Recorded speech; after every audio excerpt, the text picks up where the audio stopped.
What is going on, guys? So you are about to see probably the most poorly put together video in the history of my videos, but there's a lot of cool information in it. I'm going to try to edit it the best I can, so let's get to it.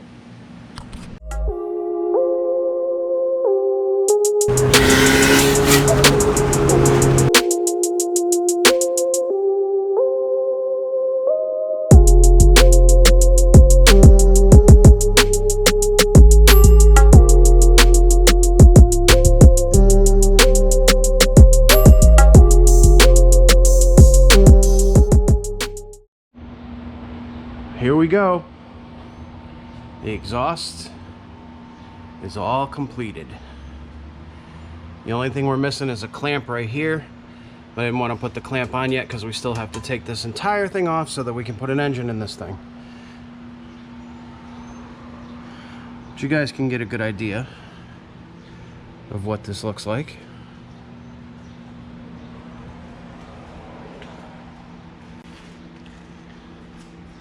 Fits amazing.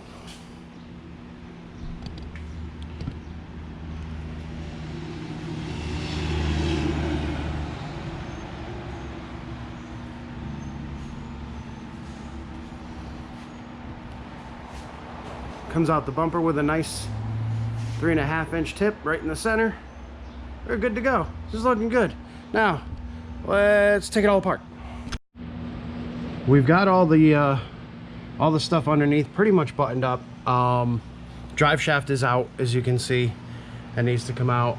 We got the lower cross member that runs this way out. We got the lower cross member that runs that way out. Now the engine's kind of just free rocking on its two original mounts. So now we're just draining all the fluids. We got the oil drained. We're draining the coolant right now. Then we're gonna pull off some of the ancillary items. Like we gotta pull these oil cooler lines off. We gotta pull the starter out. I just want to get some stuff done while it's in the air, because once the motor's on the ground, it's kind of hard to get to like these bolts for this dust shield and a few other odds and ends of starter and whatnot. So we're going to get all that out. Then we're going to go up on top and we're going to start pulling all the stuff that we can from the top. We're going to get the radiator out so we have some room to shift the engine forward. Once we shift the engine forward, we should be able to get to all of the stuff back here that needs to be gotten to, like heater hoses and let's see up in there. Yeah, we got some pipes and AC lines and fuel lines, and there's a flex fuel sensor up there, and a few other odds and ends that are connected to the firewall, the resistor box. There's a bunch of stuff up there, so we're gonna try to get to as much of that from the top as we can. Looks like the heater hoses are right there-ish. I don't know if you guys can see them, probably not, but alternator's right there, so we'll disconnect that. We may even try to get the alternator out of there before we try to drop the motor out. Just make things a little bit easier. We got power steering lines. We got all kinds of stuff we got to get out of here. So these tend to take a little bit of time, these older cars, because they really packed a bunch of crap in there. I mean, you guys can see how close everything is up in there. So we got to get a lot of that out, but we're going to get to it. You won't see much of it in process because I don't have somebody here to film it for me. But yeah, I'll give you progress updates along the way.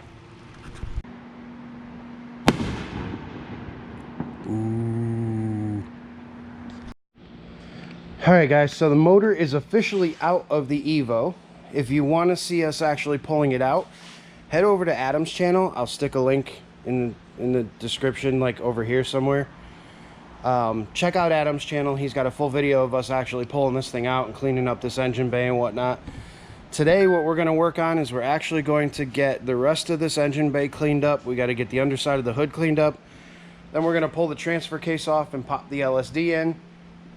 And then once we get the LSD in, we have a surprise coming, which is the motor for this thing.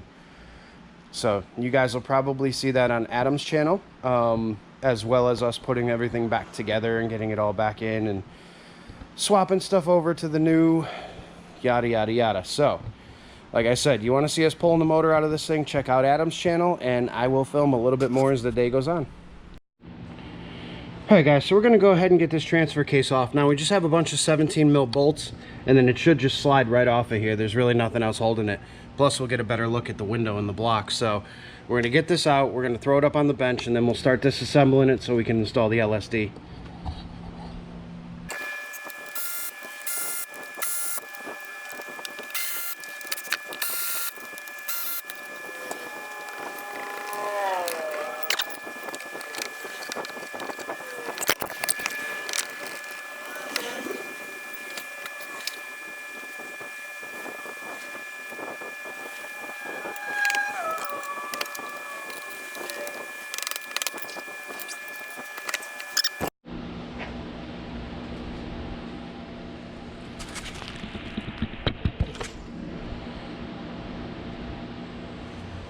So Mitsubishi did us a solid in the fact that we need to get this shaft out first before we can pull this cover off. Number one, what's really cool about this setup is that the differential for the front of the car is actually in the transfer case, which is awesome, because if you guys have ever taken apart like any other front wheel drive transmission in a vehicle, the differential is actually inside the gearbox itself, and it's a pain in the butt because you got to crack the cases on the gearbox and, you know, pull the gear stacks out so that you can get the diff out. Now, fortunately, with Mitsubishi and the Evos, the differential is actually in the transfer case, so we can just pull the transfer case off of the transmission and pull everything out, which is really, really nice. Now, you can also do this in the car. You don't have to actually take this whole transfer case off of the transmission. You can do this while it's in the car, which is another really, really cool thing. But, so what we're going to do now is they actually made us a nice little threaded area here, so we can screw this in. And then usually you use like a slide hammer or something, but I don't have one currently. Mr. Jimmy Oaks has it. So we're going to use vice grips and a hammer.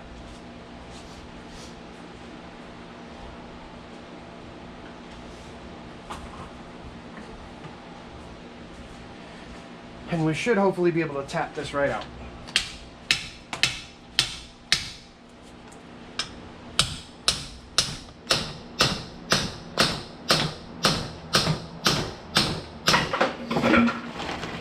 Or maybe not. Let's keep trying.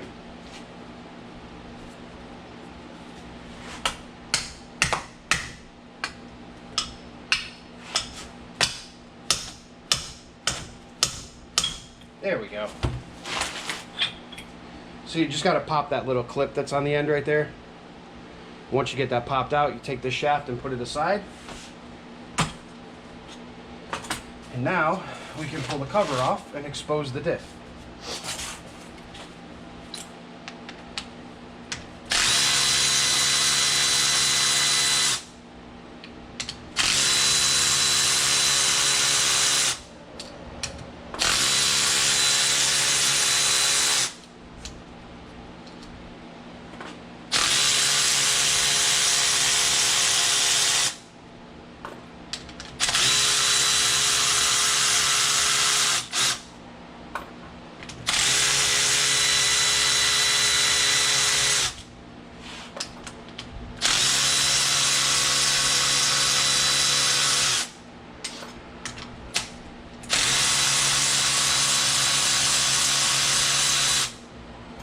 Alright, so we'll grab a flat tip screwdriver, and there are some reliefs over on this side here where you can get a screwdriver in and pry this. Now, there's an O-ring around the periphery of this, so what you're going to want to do is you're going to want to make sure that you kind of lift this thing up pretty evenly so that you don't damage the bore where the O-ring goes and you don't damage the actual slot where the O-ring goes.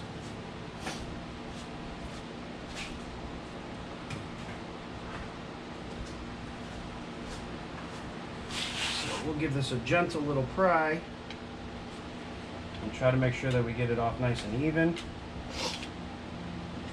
There's even little arrows on the case to tell you where to pry.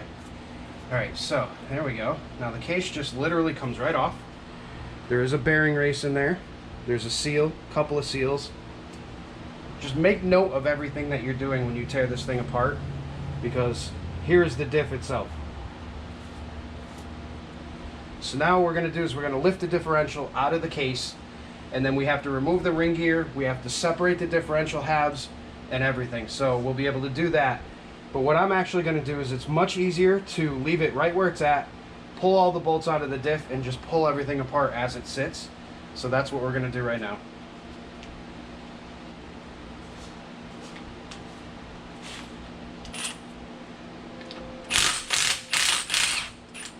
And these are normal threaded bolts. Some ring gear bolts are reverse thread, so you do have to be careful of that.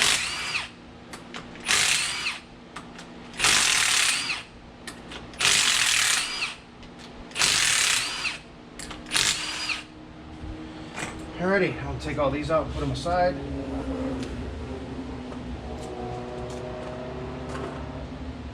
We are making a royal mess over here, guys, by the way. A royal mess. Good gear lube going everywhere, and if you guys know me at all, You know that is something I hate very, very much, is gears. All right. So let's see. Now, pull the diff out of the case.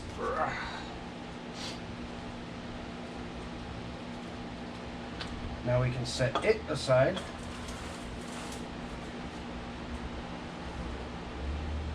We're making a mess, guys.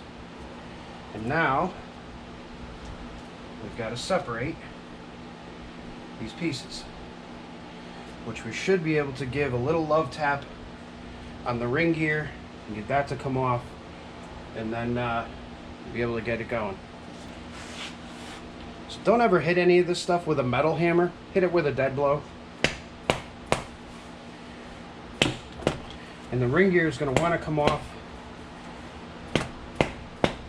very difficultly, so kind of a good idea to go around the periphery of it and just let it go down slowly, because it is a machine part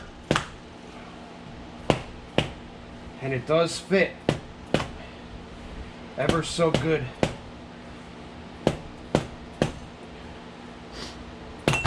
There we go. So there's the ring gear.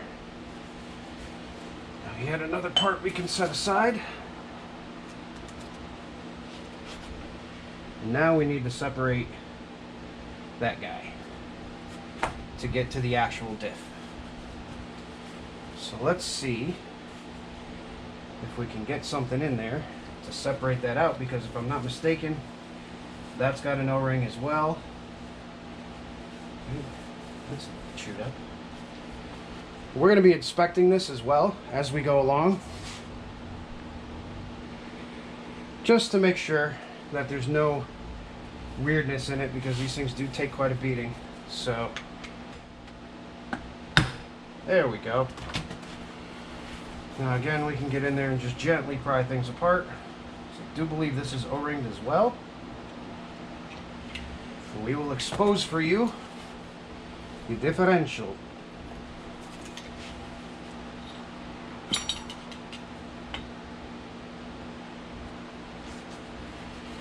Take note of any thrust washers or anything that might actually be inside this case. There is a thrust washer right here, so make sure that that thrust washer stays in that spot. And as you pull this apart, guys, if you take everything and just move it over, like if you take this actual piece out of the diff here and just move it over to the other side,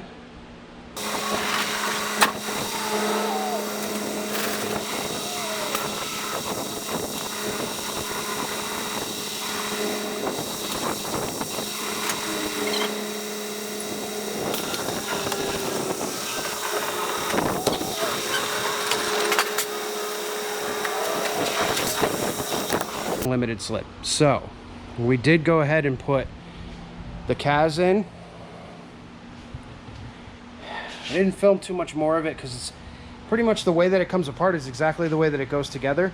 Now the best part about the KAAZ diff is that it eliminates the viscous coupler to the rear wheels, so you get full 50-50 and an LSD in the front plus the LSD in the back, and Adam's got the Evo 8 diff in the rear.